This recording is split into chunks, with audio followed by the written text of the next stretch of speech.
These are heartbreaking visuals. Hundreds of children in Gaza have suffered, have died. Not in past few days, but remember, it's been ongoing as a conflict. To the extent that every hour, the number of children who are dead is only rising. India Today's Milan Sharma spoke to Ricardo Pires, who is a communication specialist at the UNICEF that deals with issues specifically concerning children. Listen into what he said about the ground situation in Gaza. I'm speaking to Ricardo Pires, who is the communication specialist at UNICEF. Sir, thank you so much for joining me on this special broadcast for India Today.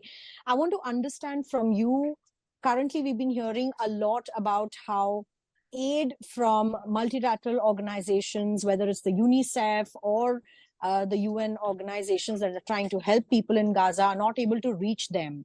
But who do you blame for indiscriminate killing of children and women in this war that's been fought between Israel and Hamas in Gaza? Thanks for having me. It's not our role to shame and blame at this point. Our priority is really to get that humanitarian corridor open in Rafah and get the supplies they're so urgently needed for hundreds of thousands of children who have been impacted by the escalated conflict that started on the 7th of October. So this is what UNICEF is calling for. As you mentioned, these supplies are still blocked. They cannot get into the Gaza Strip. And we are really calling for that corridor to be open so we can start providing life-saving services to hundreds and thousands of children and family who have been impacted. So, Mr. Pires, as we understand, of course, the situation is completely out of control, and children especially are now scattered all over Gaza in the north as well as the south. They are certainly not going to school. Schools are being bombed. There isn't any safe place to go. What is the estimate that UNICEF has at the moment of the number of children who have been impacted in this war?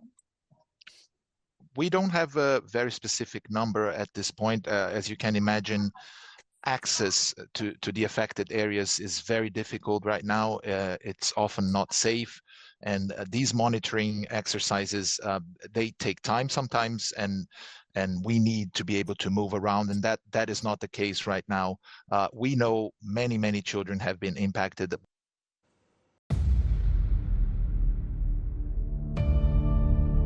India's #1 political reporter defines what seems to be happening, vendetta politics. कोई दूध के से धुला हुआ नहीं है. Unmatched eye, unmatched experience. The world has changed. My black hair has become grey as well. And with unmatched passion for the story. Do not monopolize the conversation. When it's 100% news that matters. It's News Today with Rajdeep Sardesai. Monday to Friday, 9 p.m. Only on India Today TV.